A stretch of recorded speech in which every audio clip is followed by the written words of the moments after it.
నమస్తే అండి. మనం ఇండియన్ పాలిటీ డిస్కస్ చేస్తున్నాం. Group 1 prelims TSPSC group 1 ప్రిలిమ్స్‌కి. అయితే అన్ని మేజర్ టాపిక్స్ అయిపోయినాయి. లాస్ట్ టాపిక్ మనం ఇంకొకటి డిస్కస్ చేయాలి. Local self government. Local self government కింద మనకి పంచాయత్స్, మున్సిపాలిటీస్ వస్తాయి. సో, లోకల్ సెల్ఫ్ గవర్నమెంట్ మీద ఏం క్వెషన్స్ అడిగే ఛాన్సెస్ ఉంటాయి, పంచాయత్స్, మున్సిపాలిటీస్ మీద ఏం క్వెషన్స్ అడిగే ఛాన్సెస్ ఉంటాయి, వాటి గురించి తెలుసుకుందాము. లోకల్ సెల్ఫ్ గవర్నమెంట్ కింద మనకి మెయిన్‌గా పంచాయత్స్, మున్సిపాలిటీస్ ఈ 2 పార్ట్స్ గురించి డిస్కస్ చేయాలి. అయితే పంచాయత్స్‌ని 73rd కాన్స్టిట్యూషనల్ అమెండ్మెంట్ యాక్ట్ ద్వారా యాడ్ చేయడం జరిగింది. దీన్ని పార్ట్ 9లో పొందుపర్చుంది. పార్ట్ 9 ఆర్టికల్స్ 243 టు 243 ఓ ఇంతవరకి ఉండడం జరిగింది. దాని తర్వాత దీనికి సంబంధించిన షెడ్యూల్ 11. షెడ్యూల్ 11ని కూడా 73rd కాన్స్టిట్యూషనల్ అమెండ్మెంట్ ద్వారా యాడ్ చేయడం జరిగింది. తర్వాత మనకు వచ్చేది మున్సిపాలిటీస్ని 74th కాన్స్టిట్యూషనల్ అమెండ్మెంట్ ద్వారా యాడ్ చేయడం జరిగింది. 74th constitutional amendment part 9A add చేసింది. ఆర్టికల్స్ 243 P టు ZG వస్తాయి. 243 ZG తర్వాత షెడ్యూల్ 12 కూడా వస్తుంది. ఇవి బేసిక్ ఇన్ఫర్మేషన్ మనకి.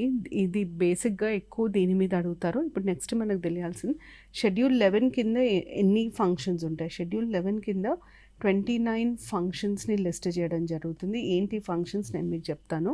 షెడ్యూల్ 12 కింద 18 ఫంక్షన్స్ ఉంటాయి. ఫ్యాక్చువల్ ఇన్ఫర్మేషన్, డైరెక్ట్ క్వశ్చన్స్ వచ్చే ఛాన్సెస్ వీటి మీద ఎక్కువ ఉంటాయి. ఈ డీటెయిల్స్ తెలియాలి. దాని తర్వాత నెక్స్ట్ మనకి ఏం క్వశ్చన్స్ వస్తాయి అంటే లోకల్ సెల్ఫ్ గవర్నమెంట్కి సంబంధించి కొన్ని కమిటీస్ని కాన్స్టిట్యూట్ చేయడం జరిగింది. సెంట్రల్ గవర్నమెంట్ కొన్ని కమిటీస్ని అపాయింట్ చేసింది. ఆ కమిటీస్ డీటెయిల్స్ అడుగుతారు. దాని తర్వాత రాజ్యాంగంలో పంచాయతీలకు సంబంధించి ఏమేం ప్రొవిజన్స్ ఉన్నాయి, మున్సిపాలిటీస్కి సంబంధించి ఏమేం ప్రొవిజన్స్ ఉన్నాయి, ఇవి అడుగుతారు.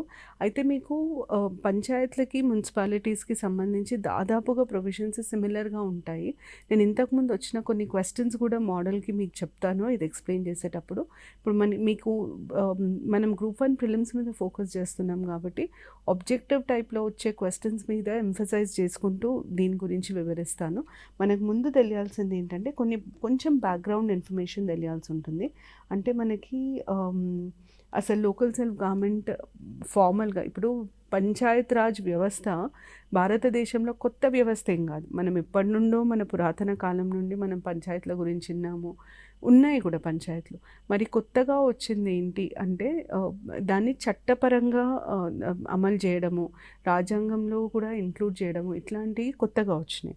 అయితే మనకి ఫస్ట్ తెలియాల్సింది ఏంటంటే బ్రిటిష్ ప్రభుత్వం, బ్రిటిష్ పాలన ఉన్నప్పుడు లోకల్ సెల్ఫ్ గవర్నమెంట్కి సంబంధించి ఏమన్నా అభివృద్ధి జరిగింది, దానికి సంబంధించి మీకు ఏం క్వశ్చన్స్ వస్తాయి అన్నది ఇంపార్టెంట్.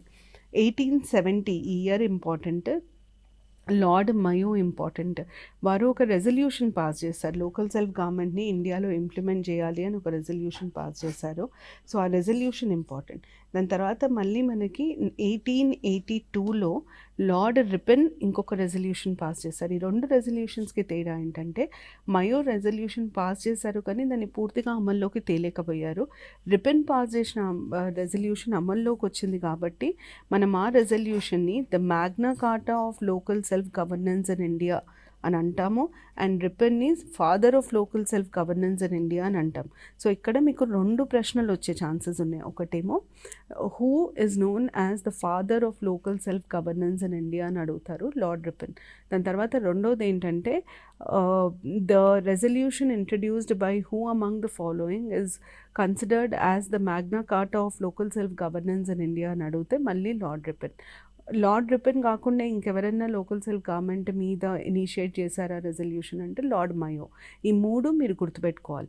దాని తర్వాత నెక్స్ట్ మనకి ఇంపార్టెంట్ దీని తర్వాత ఏం జరిగింది. 1907లో ఒక కమిషన్ని స్థాపించారు, రాయల్ కమిషన్ ఆన్ డీసెంట్రలైజేషన్. దీనికి అధ్యక్షత వహించిన వ్యక్తి పేరు హాబ్ హౌస్. ఈ హాబ్ హౌస్ కమిషన్ డీసెంట్రలైజేషన్కి సంబంధించిన కమిషన్. ఇది కూడా లోకల్ సెల్ఫ్ గవర్నమెంట్ మీద రికమెండ్ చేసింది. సో మీకు సింపుల్గా which of the following commissions recommended on local self governance in India అని అడగొచ్చు, లేదా the royal commission on decentralisation appointed in 1907 was headed by అని అడగొచ్చు. అది హాబ్ హౌస్ దాని హెడ్. దాని తర్వాత 1919లో వచ్చిన గవర్నమెంట్ ఆఫ్ ఇండియా చట్టంలో లోకల్ సెల్ఫ్ గవర్నమెంట్ని ట్రాన్స్ఫర్డ్ లిస్ట్ కింద పెట్టడం జరిగింది. 1935లో వచ్చిన చట్టంలో లోకల్ సెల్ఫ్ గవర్నమెంట్ని ప్రొవిన్షియల్ లిస్ట్లో పెట్టడం జరిగింది. ఇప్పుడు నేను చెప్పే పాయింట్ చాలా చాలా ఇంపార్టెంట్. లోకల్ సెల్ఫ్ గవర్నమెంట్ అన్నది ఏ లిస్టులో ఉంది ఈరోజు కాన్స్టిట్యూషన్లో అంటే స్టేట్ లిస్ట్లో ఉంది. ఇది చాలాసార్లు అడిగిన ప్రశ్న. Local self government is a subject in which of the following list అని అడుగుతారు. స్టేట్ లిస్టులో ఉన్న అంశం అది. ఇది బ్యాక్గ్రౌండ్లో మనకు తెలియాల్సిన ఇన్ఫర్మేషన్. దాని తర్వాత నేను నెక్స్ట్ మీకు చాలా కమిటీస్ అపాయింట్ అయ్యాయి అని చెప్పాను. సో దానికి సంబంధించి బ్రీఫ్గా చెప్తాను. అంటే మీకు కమిటీ ఏ ఇయర్ అపాయింట్ అయింది, ఒకటి రెండు ఇంపార్టెంట్ రికమెండేషన్స్ తెలియాలి. సో నేను మీకు దాని మీద వచ్చే క్వశ్చన్స్ కూడా చెప్తాను. ఇప్పుడు ఏమైందంటే 1952లో భారతదేశంలో కమ్యూనిటీ డెవలప్మెంట్ ప్రోగ్రామ్ అని ఒక ప్రోగ్రామ్ని తీసుకొచ్చారు. ఈ కమ్యూనిటీ డెవలప్మెంట్ ప్రోగ్రామ్ కింద ఏం చేశారంటే ఇదొక జిల్లా అనుకోండి, డిస్ట్రిక్ట్ అనుకోండి, డిస్ట్రిక్ట్ని భాగాలుగా విభజించారు. అంటే they have divided a district into వీటిని బ్లాక్స్ లాగా విభజించారనమాట. ఇది ఒక్కొక్క బ్లాక్. అయితే వీటికి ఒక బ్లాక్ డెవలప్మెంట్ ఆఫీసర్ని అపాయింట్ చేసి, మనం ఇక్కడ మండల్ డెవలప్మెంట్ ఆఫీసర్, మండల్ పరిషత్ డెవలప్మెంట్ ఆఫీసర్ అని అంటాం. నార్త్లో వాళ్ళని బ్లాక్ డెవలప్మెంట్ ఆఫీసర్ అని అంటారు. వారిని అపాయింట్ చేసి ఆ బ్లాక్కి సంబంధించినంత వరకు 4 ముఖ్యమైన అంశాల మీద దృష్టి పెట్టాలి. కానీ ప్రజలతో మమేకమై చేయాలంటే పీపుల్ పార్టిసిపేషన్తో చేయాల్సింది. పావర్టీ ఎలివియేషన్ ఒకటి, ఎడ్యుకేషన్ ఒకటి, హెల్త్, ఎంప్లాయ్మెంట్. ఈ 4 అంశాల మీద దృష్టి పెట్టాలి. ప్రజలని కలుపుకుని దీని మీద పని చేయాలి అన్నది ముఖ్య ఉద్దేశం. అది కమ్యూనిటీ డెవలప్మెంట్ ప్రోగ్రామ్. దీన్ని మొదలు పెట్టింది ఫస్ట్ రాజస్థాన్లో. 1952లో రాజస్థాన్లో కమ్యూనిటీ డెవలప్మెంట్ ప్రోగ్రామ్ని ఫార్డ్ ఫౌండేషన్ ప్రోద్బలంతో, ఫార్డ్ ఫౌండేషన్ హెల్ప్తో, ఫండింగ్తో మొదలుపెట్టడం జరిగింది. అయితే 1953లో ఏం చేశారంటే ఇదే కమ్యూనిటీ డెవలప్మెంట్ ప్రోగ్రామ్ని దేశమంతా ఇంప్లిమెంట్ చేస్తామని చెప్పి దాన్ని నేషనల్ ఎక్స్టెన్షన్ ప్రోగ్రామ్ లాగా డిక్లేర్ చేయడం జరిగిందంటే ముందు కమ్యూనిటీ డెవలప్మెంట్ ప్రోగ్రామ్ అన్నది ఉట్టి రాజస్థాన్లోనే ఇంప్లిమెంట్ చేశారు. దీన్ని మేము ఇంకా దేశం మొత్తం విస్తరిస్తున్నాము అని చెప్పడానికి 1953లో దాన్నే నేషనల్ ఎక్స్టెన్షన్ స్కీమ్ లాగా మార్చారు. కానీ ఏమైందంటే ఈ 2 పథకాలు విఫలమయ్యాయి. ఎందుకు విఫలమయ్యాయి అని కనుక్కోవడానికి 1957లో బల్వంత్ రాయ్ మెహతా కమిటీని స్థాపించడం జరిగింది. First committee on local self government in India post independence.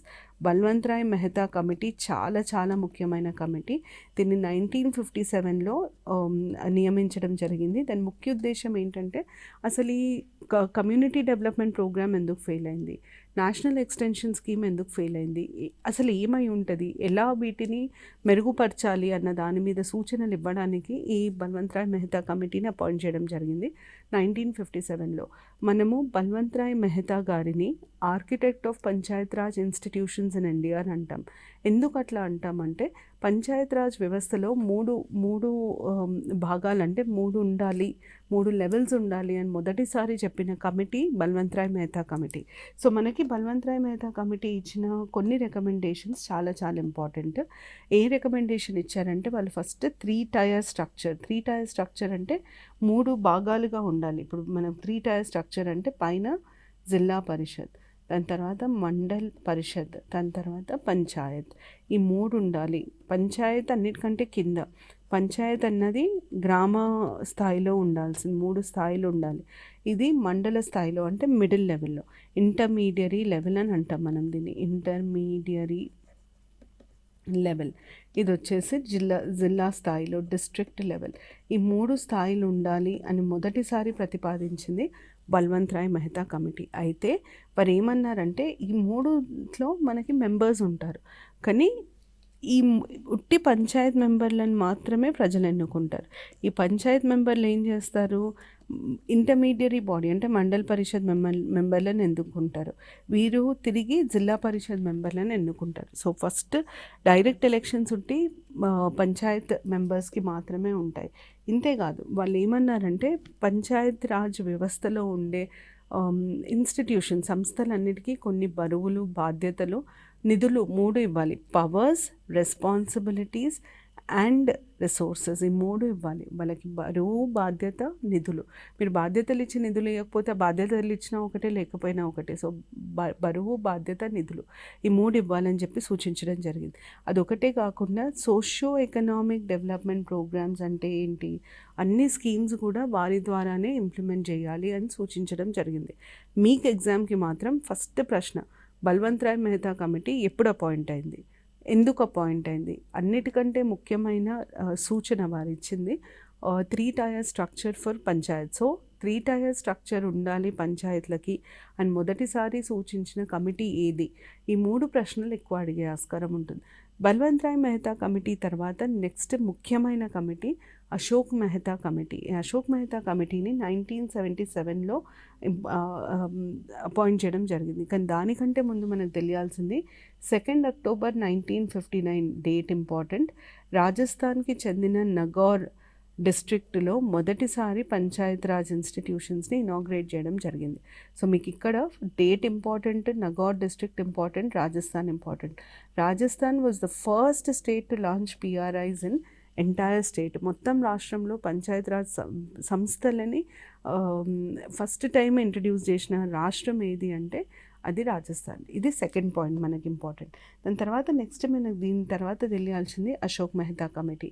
నేను ఇంతకుముందు చెప్పినట్టు అశోక్ మెహతా కమిటీని 1977లో government of India, Janata government appoint చేయడం జరిగింది. అశోక్ మెహతా కమిటీ ఇచ్చిన అన్నిటికంటే ముఖ్యమైన సూచన ఇది. 3 లెవెళ్ళు కాకుండా 2 లెవెళ్ళు, 2 టైర్ స్ట్రక్చర్. ఫస్ట్ జిల్లా పరిషత్ని తీసుకురావాలి. జిల్లా పరిషత్ తర్వాత నెక్స్ట్ లెవెల్ వచ్చేసి దాన్ని వాళ్ళు మండల్ పంచాయత్. ఇంకా గ్రామ పంచాయత్ అవసరం లేదు, వాళ్ళ ప్రకారంగా గ్రామ పంచాయత్ అవసరం లేదు. ప్రతి 5,000 నుండి 10,000 వ్యక్తులకి మండల్ పంచాయత్ ఉండాలి. డిస్ట్రిక్ట్ లెవెల్లో, జిల్లా లెవెల్లో జిల్లా పరిషత్ ఉండాలి. ఇది వారిచ్చిన అన్నిటికంటే ముఖ్యమైన సూచన. ఇది కాకుండా వారిచ్చిన చాలా సూచనలను తర్వాత కాన్స్టిట్యూషన్లో యాడ్ చేయడం జరిగింది 73rd అమెండ్మెంట్ కింద. ఉదాహరణకి పొలిటికల్ పార్టీస్, రాజకీయ పార్టీలు డైరెక్ట్గా పంచాయత్ ఎలక్షన్స్లో కంటెస్ట్ చేయొచ్చు. ఈ రోజుకి కూడా రాజకీయ పార్టీలని గ్రామ పంచాయత్ ఎలక్షన్స్లో కంటెస్ట్ చేయలేం, కానీ మండల్ పరిషత్ ఎలక్షన్స్లో, జిల్లా పరిషత్ ఎలక్షన్స్లో డైరెక్ట్గా పార్టిసిపేట్ చేయొచ్చు. తర్వాత ఖచ్చితంగా రిజర్వేషన్లు ఇవ్వాలి. Reservation for SC, ST, women ఉండాలి. సపరేట్ మినిస్ట్రీ ఫర్ పంచాయత్స్ ఉండాలి స్టేట్లో. సపరేట్ మినిస్ట్రీ ఉంటే లాభం ఏంటి? సపరేట్ మినిస్ట్రీ ఉంటే నిధులు ఇస్తారు, దాని మీద దృష్టి ఉంటుంది, పంచాయత్ రాజ్ వ్యవస్థ వృద్ధిలోకి వస్తుంది. అందుకనే వాళ్ళు సపరేట్ మినిస్ట్రీ ఉండాలి అని చెప్పారు. ఇంకా కంపల్సరీ ట్యాక్సేషన్ పవర్స్, పంచాయత్లో ట్యాక్స్ వేసే అధికారం ఉండాలి వారికి. ఇవన్నీ అశోక్ మెహతా కమిటీ రికమెండ్ చేయడం జరిగింది. కానీ మీకు ఇందులో ఇంపార్టెంట్ రికమెండేషన్లు 2. ఒకటి 2 టైర్ స్ట్రక్చర్ ప్రపోజ్ చేసిన ఏకైక కమిటీ ఎవరు అని అడిగితే అశోక్ మెహతా కమిటీ. రెండో ప్రశ్న వచ్చేసి ఎస్సీ, ఎస్టీ, విమెన్కి రిజర్వేషన్ ఇవ్వాలి అని సూచించిన కమిటీ ఏది అంటే అశోక్ మెహతా కమిటీ. అశోక్ మెహతా కమిటీని ఏ ఇయర్లో అపాయింట్ చేశారు అంటే 1977. కొన్నిసార్లు ఏం చేస్తారంటే బల్వంత్ రాయ్ మెహతా కమిటీ, అశోక్ మెహతా కమిటీ, మనం ఇప్పుడు నెక్స్ట్ చూడబోయే ఎల్ఎం సింఘ్వి కమిటీ, ఇవన్నీ కమిటీస్ని 3 కమిటీస్ని పేర్కొని వీటిని అపాయింట్ చేసిన క్రమంలో అరేంజ్ చేయమని అంటారు. అంటే chronological order of their appointment. ముందే కమిటీ, తర్వాత ఏ కమిటీ, తర్వాత ఏ కమిటీ. ముందు వచ్చింది బల్వంత్ రాయ్ మెహతా కమిటీ, తర్వాత అశోక్ మెహతా కమిటీ, తర్వాత ఎల్ఎం సింఘ్వి కమిటీ. మీరు ఈ ఆర్డర్ కూడా గుర్తుపెట్టుకోవాల్సి ఉంటుంది. దాని తర్వాత నెక్స్ట్ మనకి వచ్చిన కమిటీ ఎల్ఎన్ సింఘ్వి కమిటీ. చాలా చాలా ముఖ్యమైనది. 1986లో దీన్ని అపాయింట్ చేయడం జరిగింది. LN Singhvi committee main purpose ఏంటి అంటే మీరు పిఆర్ఐస్ని ఏం చేసినా మీరు వాటిని వృద్ధిలోకి తేలేరు. చేయాల్సింది ఒకటే, రాజ్యాంగంలో స్థానం కల్పించడం. దాన్ని మనం కాన్స్టిట్యూషనలైజేషన్ ఆఫ్ పిఆర్ఐస్ అంటాం. ఇది చాలాసార్లు అడిగిన ప్రశ్న. Which of the following committees recommended constitutionalisation of PRIs? పిఆర్ఐస్ని రాజ్యాంగంలో ఇంక్లూడ్ చేయాలి అని రికమెండ్ చేసిన కమిటీ ఏది అని అడుగుతారు.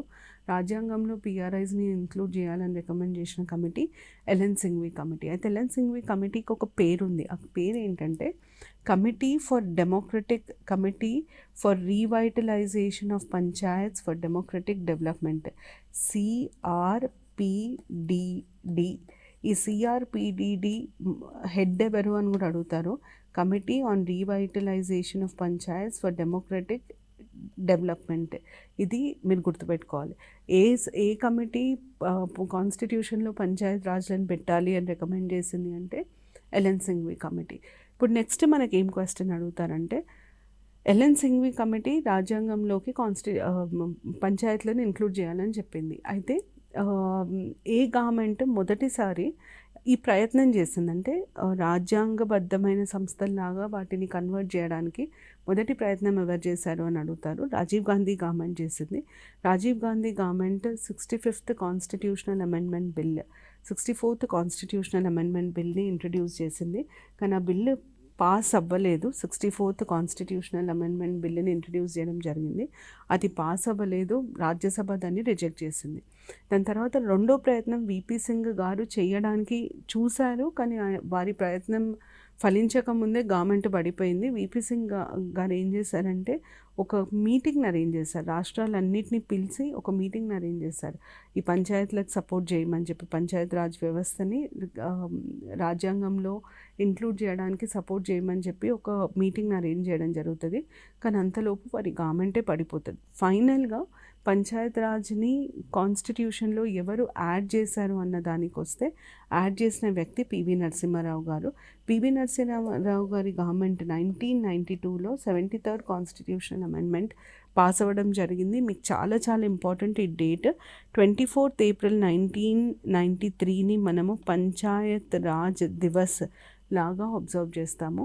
పంచాయత్ రాజ్ దివస్ ఏ రోజు వచ్చింది అంటే ఏ రోజు అబ్జర్వ్ చేస్తారు అంటే 24th April 1993. ఇది కాన్స్టిట్యూషనలైజేషన్ ఆఫ్ పిఆర్ఐస్కి సంబంధించింది. ఇప్పుడు నెక్స్ట్ పిఆర్ఐస్కి సంబంధించి ఏమేం ప్రొవిజన్స్ ఉంటాయి కాన్స్టిట్యూషన్లో అన్నది తెలియాలి. కాన్స్టిట్యూషన్లో పిఆర్ఐస్కి సంబంధించిన ప్రొవిజన్స్ అన్నీ Part 9లో ఉంటాయి. వీటిని మనం 2 భాగాలుగా విభజిస్తాము. మొదటి భాగం వచ్చేసి కంపల్సరీ ప్రొవిజన్స్, అంటే ఖచ్చితంగా పాటించాల్సిన అంశాలు. ఇంకొక భాగం వచ్చేసి వాలంటరీ ప్రొవిజన్స్, అంటే ఈ సూచనలను వాళ్ళు పాటించవచ్చు, పాటించకపోవచ్చు. వాలంటరీ ప్రొవిజన్స్, వీటిని ఈ 2 భాగాలుగా మనం విభజించడం జరుగుతుంది. కంపల్సరీ ప్రొవిజన్స్ ఒకటి, వాలంటరీ ప్రొవిజన్స్ ఒకటి. కంపల్సరీ ప్రొవిజన్స్ కిందకి ఏమొస్తాయంటే రాష్ట్రాలు వీటిని తూచా తప్పకుండా పాటించాలి. ఎట్లాంటివి ఉంటాయి? స్ట్రక్చర్ ఆఫ్ పిఆర్ఐస్ ఖచ్చితంగా 3 లెవెల్స్ ఉండాలి. కాకపోతే 20 లక్షలు లేదా తక్కువ జనాభా ఉన్న రాష్ట్రాలలో 3 లెవెల్స్ అవసరం లేదు. దాని తర్వాత ఖచ్చితంగా ఇవ్వాల్సింది రిజర్వేషన్లు. అట్లాగే కంపల్సరీగా యూనియన్ ఫైనాన్స్ కమిషన్ ఉండాలి, స్టేట్ ఫైనాన్స్ కమిషన్ ఉండాలి, స్టేట్ ఎలక్షన్ కమిషన్ ఉండాలి. దాని తర్వాత ఎన్నికలను 5 ఏళ్ళకు ఒకసారి ఖచ్చితంగా నిర్వహించాలి. ఒకవేళ ఎలక్ట్ అవ్వాలంటే 21 ఏళ్ళు దాటి ఉండాలి. అప్పుడే వాళ్ళు ఎన్నికలలో పోటీ పడవచ్చు. ఇవన్నీ కంపల్సరీ. వాలంటరీ ప్రొవిజన్స్ అంటే ఏంటంటే రాష్ట్రానికి నిర్ణయించుకునే హక్కు ఉంటుంది. ఈ అంశాల మీద నిర్ణయం తీసుకునే హక్కు రాష్ట్రాలకు ఉంటుంది. అంటే వారికి ఎట్లాంటి అధికారాలు ఇవ్వచ్చు, పంచాయతీలకు ఎట్లాంటి అధికారాలు ఇవ్వచ్చు, ఎలాంటి వనరులని పంచాయతీలకు ఇవ్వచ్చు, resources to be given to panchayats, powers, resources, ఇవన్నీ రాష్ట్రాలే నిర్ణయించుకునే హక్కు ఉంటుంది. వాటిని వాలంటరీ ప్రొవిజన్స్ అని అంటారు. మనకు ఎట్లా తెలుస్తుంది అని అంటే మీరు కాన్స్టిట్యూషన్ చదివినప్పుడు ఈ పదం షెల్ అన్న పదం ఉన్నప్పుడు అది కంపల్సరీ. మే డిటర్మైన్, స్టేట్ మే బైలా డిటర్మైన్, మే అన్న పదం ఉన్నప్పుడు అది కంపల్సరీ కాదు. మే బైలా డిటర్మైన్ అన్నప్పుడు దీన్ని నిర్ణయించుకునే హక్కు రాష్ట్రానికి ఉంటుంది అని అర్థం. So compulsory provisions, voluntary provisions, ఇది తెలియాలి. ఎందుకంటే మీకు ఒక్కొక్కసారి ఎట్లా అడుగుతారంటే which of the following provisions are compulsory, which of the following provisions are voluntary అని అడుగుతారు. ఇప్పుడు నెక్స్ట్ మనకి కొన్ని ఇంపార్టెంట్ డెఫినేషన్స్ తెలియాలి. ఇవన్నీ కంపల్సరీ ప్రొవిజన్స్ అండి.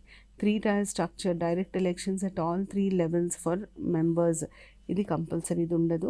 Reservation for SC ST 33% minimum reservation for women, elections before expiry of tenure are with in 6 months. తర్వాత minimum age to contest is 21 years. State finance commission ఉండాలి, state election commission ఉండాలి, గ్రామ్ సభ ఉండాలి. ఇవన్నీ compulsory provisions. దాని తర్వాత next voluntary provisions వచ్చేసి manner of election of chairman at all 3 levels, all 3 levels. దాని తర్వాత representation of people having special knowledge and experience in local self government as coopted members.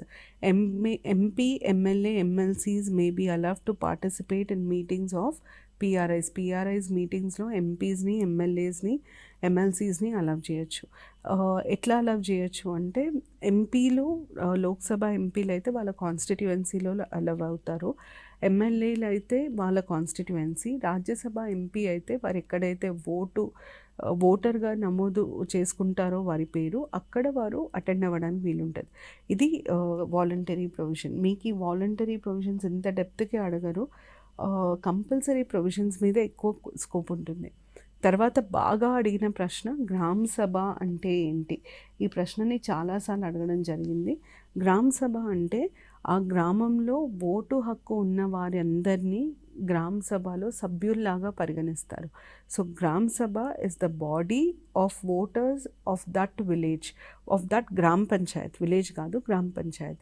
అంటే ఆ గ్రామ పంచాయత్లో ఉన్న ఓటర్లందరినీ గ్రామ సభ లాగా పరిగణిస్తామని అర్థం. గ్రామ సభ చాలా చాలా ముఖ్యమైనది. గ్రామ పంచాయత్, గ్రామ సభ. ప్రతి పంచాయత్లో గ్రామ సభ ఉంటుంది, గ్రామ పంచాయత్ ఉంటుంది. గ్రామ సభ యొక్క ముఖ్య ఉద్దేశం ఏంటి అంటే గ్రామ పంచాయత్ పనితీరుని చూడడము. ఇప్పుడు గ్రామ పంచాయత్కి ఉదాహరణకి 10 లక్షలు అలాట్ అయినాయి.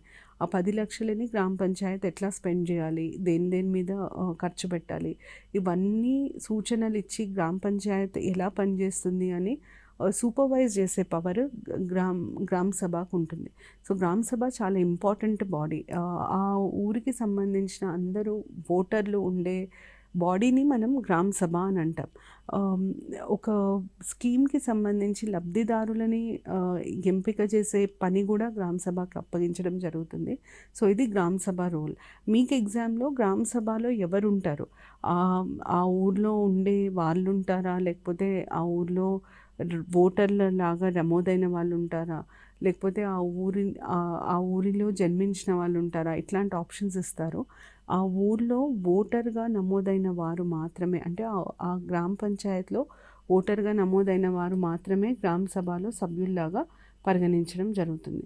దాని తర్వాత నెక్స్ట్ మనకు తెలియాల్సింది ఏంటంటే స్ట్రక్చర్ ఆఫ్ పిఆర్ఐస్. ఇంతకుముందు చెప్పినట్టు మూడు లెవెల్ ఉంటాయి: జిల్లా పరిషత్, మండల్ పరిషత్, పంచాయత్. అయితే మీరు ఒక్క మాట గుర్తుపెట్టుకోవాలి, ఈ జిల్లా పరిషత్, మండల్ పరిషత్, గ్రామ పంచాయత్ అనే పదాలు రాజ్యాంగంలో ఇవ్వలేదు. మన రాజ్యాంగంలో ఏమిచ్చారు?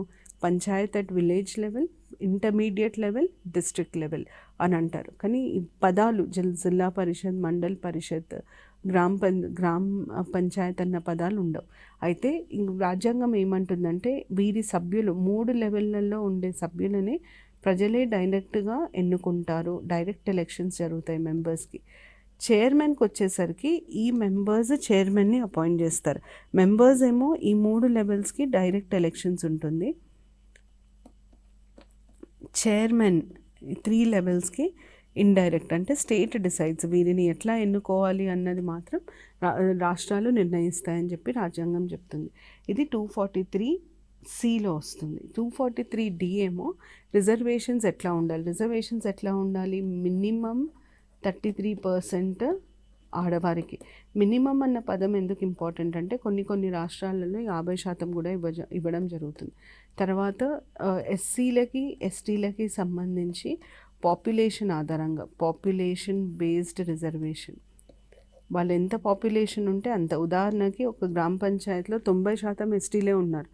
90% గ్రామ పంచాయత్లో ఉన్న సీట్స్ అన్నీ ఎస్టీలకే రిజర్వ్ చేయాలి.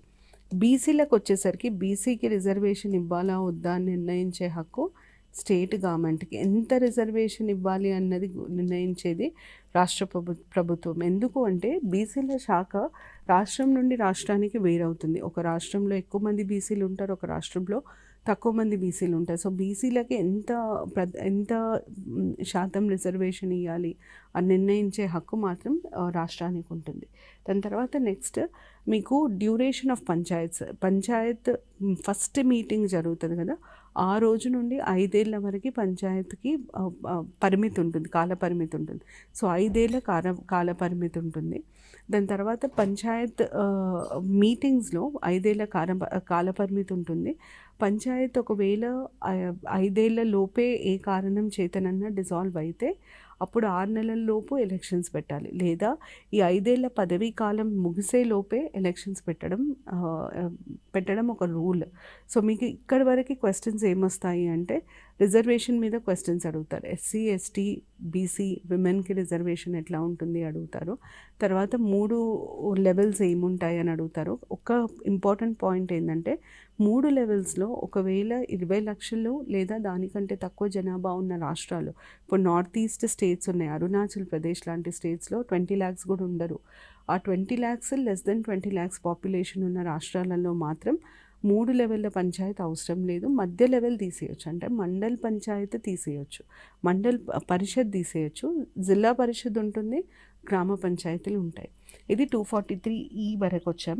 తర్వాత 243F డిస్క్వాలిఫికేషన్. అంటే అసలు మీరు ఒకవేళ పంచాయత్ ఎలక్షన్స్లో కంటెస్ట్ చేయాలి అనుకుంటే మీకు ఉండాల్సిన ఉత్తీర్ణతలు ఏంటి, అర్హత ఏంటి అంటే 21 ఏళ్ళు పూర్తయి ఉండాలి. ఒకటే ఒక అర్హత, 21 years అండ్ అబవ్ ఉండాలి. అలాగే రాష్ట్రంలో చేయబడ్డ ఏ చట్టం ద్వారానైనా మీరు ఎన్నికలలో పాల్గొనొద్దు అన్న రిస్ట్రిక్షన్ ఉండకూడదు. ఉదాహరణకి కొన్ని రాష్ట్రాలలో ఎట్లా ఉంటుందంటే 2 పిల్లల కంటే ఎక్కువ సంతానం ఉన్న వారిని పంచాయత్ ఎలక్షన్స్లలో పోటీ చేయడానికి అర్హత ఉండదు అని డిక్లేర్ చేయడం జరిగింది. కొన్ని రాష్ట్రాలలో కనీసం 10వ తరగతి అన్నా పూర్తయితేనే కానీ పంచాయత్ ఎలక్షన్స్లో కంటెస్ట్ చేయడానికి వీలుండదని చెప్పడం జరిగింది. కొన్ని రాష్ట్రాలలో హిందూ మ్యారేజ్ యాక్ట్ ప్రకారం బైగమీ క్రైమ్, అంటే 2 భార్యలు ఉండడం తప్పు. సో 2 భార్యలు ఉన్న వాళ్ళైతే వారిని కంటెస్ట్ చేయనియరు. సో ఇట్లా కొన్ని అంటే ఒక్కొక్క స్టేట్లో ఒక్కొక్క రకమైన రిస్ట్రిక్షన్ పెట్టడానికి స్కోప్ ఉంటుంది. అది any law made by the స్టేట్కి అర్థం. ఇది ఇంపార్టెంట్. మన దేశంలో ఎన్నికలలో పాల్గొనాలంటే, పోటీ చేయాలంటే అతి తక్కువ వయో పరిమితి ఎంత అని కూడా అడగొచ్చు. Minimum age to contest elections in India అది 21 years. ఇది చాలా చాలా ఇంపార్టెంట్, చాలాసార్లు అడిగారు. దాని తర్వాత నెక్స్ట్ మనకి 243G. ఇది బేసిక్గా పంచాయత్కి సంబంధించిన పవర్స్, అథారిటీస్, రెస్పాన్సిబిలిటీస్ గురించి మాట్లాడుతుంది. అంటే మనం ఇక్కడ అర్థం చేసుకోవాల్సింది ఏంటంటే 243G ఏమంటుందంటే పంచాయతీలకు ఎలాంటి అధికారాలు, ఎలాంటి బాధ్యతలు ఉంటాయి అని నిర్ణయించే హక్కు రాష్ట్రానికి ఉంటుంది. మీరు ఇది చూస్తే the state legislature May bylaw నిర్ణయించే హక్కు రాష్ట్రానికి ఉంటుంది. అయితే ఈ నిర్ణయం తీసుకునే క్రమంలో మనం షెడ్యూల్ 11లో దగ్గర 29 ఫంక్షన్లని లిస్ట్ చేసాం. ఈ షెడ్యూల్ 11లో ఇచ్చిన 29 ఫంక్షన్లలో 1 కానీ 2 కానీ 10 కానీ 20 కానీ మొత్తం 29 కానీ, అంటే ఎన్ని ఇవ్వాలి అన్ని నిర్ణయించుకునే హక్కు రాష్ట్ర ప్రభుత్వానికి ఉంటుంది. ఈ 29 పనులలో మీరు ఏ పనినన్నా పంచాయతీలకి అప్పచెప్పచ్చు అని చెప్పి రాజ్యాంగం చెప్పడం జరుగుతుంది. ఇది 243G. ఇది వాలంటరీ ప్రొవిజన్, అంటే రాష్ట్రం నిర్ణయిస్తుంది, రాష్ట్ర ప్రభుత్వం నిర్ణయిస్తుంది ఎట్లాంటి అధికారాలు పంచాయతీలకు ఇవ్వాలి అన్న నిర్ణయం రాష్ట్ర ప్రభుత్వం తీసుకుంటుంది. నేను ఇప్పటివరకు చెప్పిన ఆర్టికల్స్లో ఆర్టికల్ నంబర్స్ దేనివి అడగరు. సో మీరు ఆర్టికల్ నంబర్స్ గుర్తుపెట్టుకోవాల్సిన అవసరం లేదు. కానీ నేను మీకు టూకీగా ప్రశ్నలు ఏమొస్తాయని చెప్పాను, వాటి మీద మాత్రం ఖచ్చితంగా ఫోకస్ చేయాలి. ఇది పంచాయత్స్కి సంబంధించిన ఇన్ఫర్మేషన్. దీనితో నేను ఈ ఎపిసోడ్ కంప్లీట్ చేస్తున్నాను. నెక్స్ట్ ఎపిసోడ్లో పంచాయత్స్ కంటిన్యూ చేసి మున్సిపాలిటీస్ గురించి కూడా చర్చిస్తాం. ఎందుకంటే పంచాయత్స్కి మున్సిపాలిటీస్కి చాలా మటుకు సిమిలారిటీస్ ఉంటాయి. సో వాటికి సంబంధించిన చర్చ మనం నెక్స్ట్ ఎపిసోడ్లో చేద్దాం. Thank you. నమస్తే.